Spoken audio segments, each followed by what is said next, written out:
നമസ്കാരം. മലയാളി വാർത്ത ഇൻസൈഡിലേക്ക് സ്വാഗതം. ഡൊണാൾഡ് ട്രംപ് നിശ്ചയിച്ചുറപ്പിച്ചു, താൻ അധികാരത്തിലെത്തിയാൽ തൊട്ടുപിന്നാലെ ഇറാന്റെ ആണവ നിലയങ്ങൾ ആക്രമിച്ചിരിക്കും. വാൾസ്ട്രീറ്റ് ജേർണൽ ഇതു സംബന്ധിച്ച വിശദാംശങ്ങൾ നൽകുന്നു. ഇറാൻ ആണവ നിലയങ്ങളെ ആക്രമിക്കാൻ ചരിത്രത്തിലെ ഏറ്റവും സുവർണ ദിവസങ്ങളാണ് തനിക്ക് മുന്നിലുള്ളത് എന്ന് ഡൊണാൾഡ് ട്രംപ് തിരിച്ചറിഞ്ഞു. അതുകൊണ്ട് തന്നെ ട്രംപ് ഇത്തരമൊരു പദ്ധതിക്കായി ഒരു പ്രത്യേക ടീമിനെ ഇപ്പോൾ നിയോഗിച്ചുവെന്ന വാർത്തയാണ് പുറത്തുവരുന്നത്. ഇക്കഴിഞ്ഞ ദിവസം ഇറാൻ പരമോന്നത നേതാവ് ആയത്തുള്ള അലി ഖമനേയി ഒരു പ്രസ്താവന ഇറക്കിയിരുന്നു. സിറിയൻ അസദ് ഭരണകൂടത്തിന്റെ വീഴ്ചയ്ക്ക് പിന്നിൽ അമേരിക്കയുടെയും ഇസ്രായേലിന്റെയും ഗൂഢാലോചനയെന്നാണ് ഖമനേയി പറഞ്ഞത്. ഖമനേയിയുടെ വാക്കുകൾക്ക് മറുപടിയായി ഇസ്രായേൽ പ്രധാനമന്ത്രി ബെന്യമിൻ നെതന്യാഹു പറഞ്ഞു, ഇറാന്റെ എല്ലാ പ്രോക്സികളെയും ഞങ്ങൾ തളർത്തി. ഇനി ഞങ്ങൾക്ക് മുന്നിലുള്ള ലക്ഷ്യം ഇറാൻ തന്നെ. ഇറാൻ ആണവ നിലയങ്ങൾ തകർക്കുമെന്ന സൂചന തൊട്ടുപിന്നാലെ IDF നൽകുന്നു. ശത്രുവിന്റെ നീക്കങ്ങൾ മുൻകൂട്ടി കണ്ട് വർഷങ്ങൾക്ക് മുൻപേ അവരെ ആക്രമിച്ച് തളർത്തുകയാണ് ഇസ്രായേലിന്റെ പ്രതിരോധ തന്ത്രം. അതുകൊണ്ട് തന്നെ ഇറാൻ ആണവ നിലയങ്ങൾ തങ്ങൾ ആക്രമിച്ച് തകർക്കും എന്ന പ്രതിജ്ഞയിൽ നിന്ന് ഇസ്രായേൽ പിൻവാങ്ങുകയുമില്ല. വ്യക്തമായ പദ്ധതികളാണ് അതിനുവേണ്ടി ഇസ്രായേൽ തയ്യാറാക്കിയത്. ആദ്യം ഹമാസിനെതിരെയുള്ള യുദ്ധം, അതിൻ്റെ തുടർച്ചയായി ഹിസ്ബുള്ളയ്ക്കെതിരെ ഇസ്രായേൽ തിരിയുന്നു. ഹിസ്ബുള്ളയ്ക്കെതിരെ ഇസ്രായേൽ തിരിയുന്നതിന് തൊട്ടുപിന്നാലെ അലി ഖമനേയിയുടെ ഒരു പ്രസ്താവന പുറത്തു വരുന്നു. ഖമനേയിയുടെ മുന്നറിയിപ്പ് വ്യക്തമായിരുന്നു. ഹിസ്ബുള്ളയ്ക്കെതിരെ ഏതെങ്കിലും തലത്തിലുള്ള നടപടികൾക്ക് ഇസ്രായേൽ മുതിർന്നാൽ അതിനുള്ള തിരിച്ചടി ഹിസ്ബുള്ള തന്നെ നൽകുമെന്നാണ് അന്ന് ഖമനേയി പറഞ്ഞത്. ഒരാഴ്ചയ്ക്കകം ഹിസ്ബുള്ള നേതാക്കളുടെ കയ്യിലിരുന്ന പേജറുകളും വാക്കി ടോക്കികളുമൊക്കെ പൊട്ടിത്തെറിക്കുന്ന സ്ഫോടന പരമ്പരയാണ് നമ്മൾ കണ്ടത്. അതിനുശേഷവും ഖമനേയി ഇസ്രായേലിനെ വെല്ലുവിളിച്ചു. ഹിസ്ബുള്ളയുടെ വീര്യം നിങ്ങൾ ഇനി അറിയാൻ പോകുന്നതേയുള്ളൂ എന്നാണ് ഖമനേയി ഇസ്രായേലിനോട് പറഞ്ഞത്. തൊട്ടുപിന്നാലെ ഹസൻ നസറുള്ളയെ വധിച്ചുകൊണ്ട് ഇസ്രായേൽ മറുപടി കൊടുത്തു. ഹസൻ നസറുള്ളയുടെ വധത്തിന് പിന്നാലെ ഇറാനെതിരെ ഇസ്രായേൽ തിരിയുന്ന കാഴ്ച. പിന്നീട് ഇറാൻ നടത്തിയ മിസൈൽ ആക്രമണമാണ് ലോകം കേൾക്കുന്നത്. അതിന് തൊട്ടുപിന്നാലെ ഇസ്രായേലിന്റെ കരുത്തുറ്റ മറുപടി. ഒപ്പം ഹിസ്ബുള്ളയുടെ അടിവേരറക്കാൻ ഇസ്രായേലിന് കഴിഞ്ഞു. ഹിസ്ബുള്ളയുമായുള്ള വെടിനിർത്തലിന് തൊട്ടുപിന്നാലെ സിറിയൻ മണ്ണിൽ വളർന്ന ആഭ്യന്തര യുദ്ധം. സിറിയയിലെ അസദ് ഭരണകൂടം തന്നെയായിരുന്നു ഇറാൻ പ്രോക്സികളുടെ അച്ചുതണ്ട് എന്ന് കൃത്യമായി നെതന്യാഹു പലവട്ടം പറഞ്ഞു. സിറിയൻ മണ്ണിലൂടെ ഹിസ്ബുള്ളയ്ക്ക് യഥേഷ്ടം ആയുധങ്ങൾ ലഭിക്കുന്നു. ലെബനനിലെ ഹിസ്ബുള്ള കൂടുതൽ ആയുധവൽക്കരിക്കാനുള്ള ശ്രമങ്ങൾ നടത്തിയതും സിറിയൻ മണ്ണിലൂടെ. എന്നാൽ അസദ് ഭരണകൂടത്തിനെതിരെ വിമതസേന തലപൊക്കിയത് നൊടിയിടയ്ക്കുള്ളിൽ. അതും ഇസ്രയേലും ഹിസ്ബുള്ളയും തമ്മിലുള്ള വെടിനിർത്തലിന് തൊട്ടുപിന്നാലെ. മധ്യപൂർവേഷ്യയിലെ ഈ യുദ്ധതലങ്ങളിലൊന്നും അമേരിക്ക തങ്ങളുടെ അഭിപ്രായം രേഖപ്പെടുത്തിയില്ല. സിറിയൻ ആഭ്യന്തര യുദ്ധത്തിലും അമേരിക്ക നേരിട്ടിടപെട്ടില്ല. എന്നാൽ തുർക്കിയുടെ ഉൾപ്പെടെ പങ്കാളിത്തം വിമതസേനയ്ക്ക് ലഭിച്ചു എന്ന വിവരങ്ങളാണ് പുറത്തുവരുന്നത്. ഇസ്രയേൽ പ്രത്യക്ഷത്തിൽ വിമതസേനയെ സഹായിച്ചതായി നമുക്ക് കാണാൻ കഴിയില്ല. എന്നാൽ വിമത സഖ്യം ദമാസ്കസ് കീഴടങ്ങിയ അതേ ദിവസം ഇസ്രയേൽ സേന നേരെ സിറിയൻ മണ്ണിലേക്ക് കടക്കുന്ന കാഴ്ചകളാണ് നമ്മൾ കണ്ടത്. കഴിഞ്ഞ കുറെ കാലമായി ഇറാൻ പ്രതിരോധം സൃഷ്ടിച്ചിരുന്നത് സിറിയയുടെ മണ്ണിൽ നിന്നു തന്നെ. സിറിയൻ മണ്ണിൽ ഉയർന്ന വ്യോമപ്രതിരോധ സംവിധാനങ്ങൾ തന്നെയായിരുന്നു മുഖ്യമായി ഇറാൻ ഇസ്രയേലിനെ നേരിടാൻ സജ്ജമാക്കിയത്. റഷ്യൻ നിർമ്മിത വ്യോമപ്രതിരോധ സംവിധാനങ്ങളും റഡാർ സംവിധാനങ്ങളുമൊക്കെ ഇസ്രയേലിൻ്റെ കടന്നാക്രമണങ്ങൾ തിരിച്ചറിയുക തന്നെയായിരുന്നു ഇറാന്റെ ലക്ഷ്യം. ഇറാനിലേക്ക് ഏതെങ്കിലും ആക്രമണങ്ങൾ ഇസ്രയേലിന് നടത്തണമെങ്കിൽ സിറിയയുടെ ആകാശം ഉപയോഗിക്കണം. അതുകൊണ്ട് തന്നെ സിറിയൻ മണ്ണിൽ വേണ്ടത്ര പ്രതിരോധം സൃഷ്ടിക്കുകയായിരുന്നു ഇറാൻ പ്രതിരോധത്തിൻ്റെ ഏറ്റവും വലിയ തന്ത്രം. ഇത് മനസ്സിലാക്കി തന്നെയാണ് ഇക്കഴിഞ്ഞ ദിവസങ്ങളിൽ ഇസ്രയേൽ വിദഗ്ധമായി കരുക്കൾ നീക്കിയത്. അസദ് റഷ്യയിലേക്ക് പറന്ന അതേ ദിവസം ഇസ്രയേൽ നേരെ സിറിയയിലേക്ക് കുതിച്ചു. നിരവധി വ്യോമകേന്ദ്രങ്ങൾ അവർ തകർത്തു. പടക്കപ്പലുകളും പോർവിമാനങ്ങളുമൊക്കെ അവർ ബോംബാക്രമണത്തിൽ തകർത്തു കളഞ്ഞു. അസദ് കൈവശം വച്ചിരുന്ന ആയുധപ്പുരകളും രാസായുധ ഫാക്ടറികളുമൊക്കെ ഇസ്രയേൽ തകർത്തു. ഒപ്പം സിറിയയുടെ വ്യോമ നിരീക്ഷണ കേന്ദ്രങ്ങളും റഡാർ സംവിധാനങ്ങളുമൊക്കെ അവർ കൃത്യമായി തൂത്തെറിഞ്ഞു. 480 കേന്ദ്രങ്ങളിലാണ് ഇസ്രയേൽ ആക്രമണം നടത്തിയത്.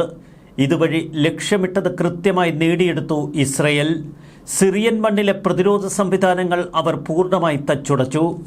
ഒപ്പം സിറിയൻ വ്യോമമേഖലയുടെ നിയന്ത്രണം ഇസ്രയേൽ സ്വന്തമാക്കി. ഗോലാൻ കുന്നുകൾ കടന്ന് മൗണ്ട് ഹെർമോൺ അവർ പിടിച്ചെടുത്തു. അതിലപ്പുറം ദമാസ്കസിന് വെറും 20 കിലോമീറ്റർ വരെ തങ്ങളുടെ സൈന്യത്തെ എത്തിച്ചുകൊണ്ട് കൃത്യമായ സന്ദേശം പുതിയ വിമത സഖ്യത്തിനും നൽകി ഇസ്രയേൽ. ഹിസ്ബുള്ളയുമായുള്ള യുദ്ധത്തിൽ ലെബനൻ പൂർണ്ണ നിയന്ത്രണത്തിലാക്കിയ ഇസ്രയേൽ ഇപ്പോൾ സിറിയൻ മണ്ണിലും തങ്ങളുടെ ആധിപത്യം ഉറപ്പിച്ചു.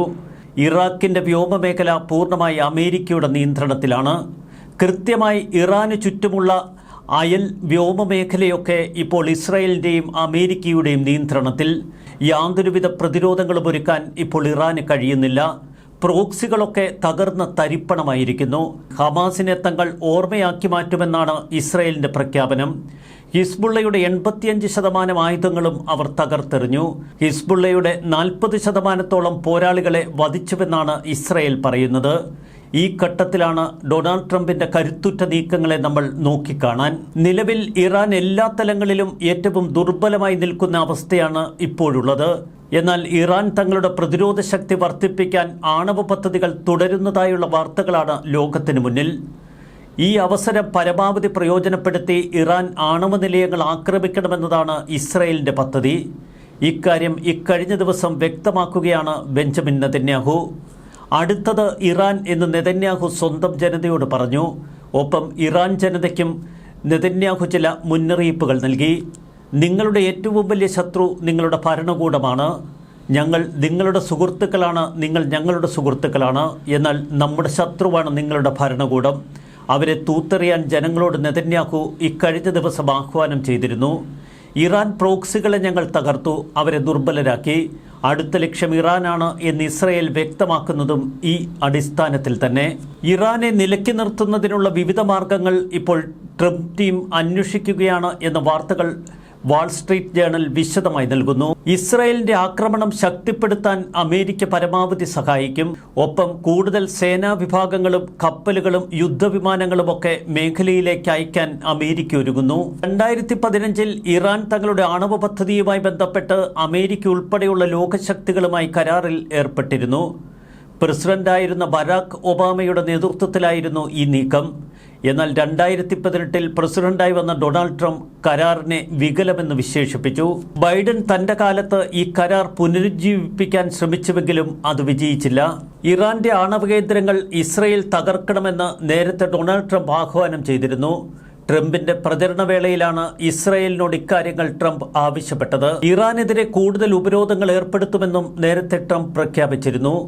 സിറിയയിൽ ഇറാന് സംഭവിച്ചിരിക്കുന്നത് താങ്ങാനാവാത്ത വലിയ നഷ്ടം തന്നെ. ഇത് ഇറാന്റെ സാമ്പത്തിക വ്യവസ്ഥയെ വല്ലാതെ ബാധിച്ചിരിക്കുന്നു. ഇറാൻ ആണവായുധങ്ങൾ നിർമ്മിക്കുന്നതിൽ നിന്ന് അവരെ ഏതു വിധേനയും തടയുക തന്നെയാണ് ഡൊണാൾഡ് ട്രംപ് ലക്ഷ്യമിടുന്നത്. ആണവ ബോംബ് നിർമ്മിക്കാൻ തയ്യാറായി നിൽക്കുന്ന ഇസ്ലാമിക് റിപ്പബ്ലിക് ഒടുവിൽ അത് സാധ്യമാക്കിയാൽ ഇസ്രായേലിനെതിരെയും അമേരിക്കയുടെ സഖ്യങ്ങൾക്കെതിരെയും ഈ മാരകായുധവുമായി ഇറങ്ങിത്തിരിക്കുമെന്ന് അമേരിക്ക ശങ്കിക്കുന്നു. അമേരിക്കൻ പ്രസിഡന്റായ തന്റെ ആദ്യ ടേമിൽ ഇറാനെതിരെ ഒരു ആക്രമണാത്മക നയമായിരുന്നു ഡൊണാൾഡ് ട്രംപ് പിന്തുടർന്നത്. അതേ നയം തന്നെ അദ്ദേഹം പിന്തുടരാനുള്ള സാധ്യതകൾ ഇപ്പോൾ തെളിഞ്ഞിരിക്കുന്നു. ടെഹ്റാനെ ആണവ നിർമ്മാണത്തിൽ നിന്ന് പിന്തിരിപ്പിക്കാൻ സൈനിക സമ്മർദ്ദം ഉപയോഗിക്കണമെന്നതാണ് ഡൊണാൾഡ് ട്രംപിന്റെ താൽപര്യം. ബങ്കറുകൾ തകർക്കുന്ന ബോംബുകൾ ഇസ്രയേലിന് നൽകി ഇസ്രയേലിന്റെ ആക്രമണശേഷി വർദ്ധിപ്പിക്കാനുള്ള നയപരമായ തീരുമാനം ഡൊണാൾഡ് ട്രംപ് ടീം കൈക്കൊണ്ടു കഴിഞ്ഞു. US കൂടുതൽ പോരാട്ട നിലപാട് സ്വീകരിക്കണമെന്നതാണ് ട്രംപിന്റെ താൽപര്യം. ഇറാനുമായുള്ള യുദ്ധസാധ്യതയെക്കുറിച്ച് ഇക്കഴിഞ്ഞ ദിവസം മാധ്യമപ്രവർത്തകരോട് ട്രംപ് പറഞ്ഞത് എന്തും സംഭവിക്കാം, ഇത് വളരെ അസ്ഥിരമായ ഒരു സാഹചര്യമെന്നാണ്. തന്റെ ആദ്യ ടേമിന്റെ അവസാന കാലത്ത് ഇറാന്റെ ആണവ കേന്ദ്രങ്ങളിൽ പ്രതിരോധ ആക്രമണങ്ങൾ നടത്താൻ ട്രംപ് ചില തന്ത്രങ്ങൾ ആവിഷ്കരിച്ചിരുന്നു. നേരത്തെ ഡൊണാൾഡ് ട്രംപിനെ കൊലപ്പെടുത്താൻ ഇറാൻ പദ്ധതി തയ്യാറാക്കിയിരുന്നു എന്ന ആരോപണം അമേരിക്ക തന്നെയാണ് മുന്നോട്ട് ഉയർത്തിയത്. ഇറാന്റെ ആക്രമണ ലക്ഷ്യങ്ങളിൽ ഒന്ന് താൻ തന്നെയാണ് എന്ന് തിരിച്ചറിഞ്ഞ ട്രംപ് ഇപ്പോൾ കൂടുതൽ കോപാകുലനാണ്. ബാഷർ അൽ അസദ് ഭരണകൂടത്തിന്റെ തകർച്ചയോടെ ഇറാൻ ആണവ നിലയങ്ങൾ ആക്രമിക്കാനുള്ള എല്ലാ വാതിലുകളും തുറന്നു കിട്ടിയെന്ന് ഡൊണാൾഡ് ട്രംപ് കണക്കുകൂട്ടുന്നു. വ്യാഴാഴ്ച നെതന്യാഹു ഇറാൻ ജനതയോട് പറഞ്ഞത് ഇങ്ങനെ: ഇറാൻ ജനതയെ, നിങ്ങളെ ഓർത്ത് ഞാൻ ഭയക്കുന്നു. ഒരു ദിവസം എനിക്കറിയാം, ഒരു ദിവസം ഇതൊക്കെ മാറും. ഒരു ദിവസം ഇറാൻ സ്വതന്ത്രമാകും. അടുത്ത മാസങ്ങളിൽ തന്നെ ഇത് സംഭവിക്കാം. നെതന്യാഹുവിൻ്റെ വാക്കുകൾക്ക് പിന്നിൽ ഒരുപാട് ശക്തിയുണ്ട്. ന്യൂസ് ഡെസ്ക് മലയാളി വാർത്ത ഇൻസൈഡ്.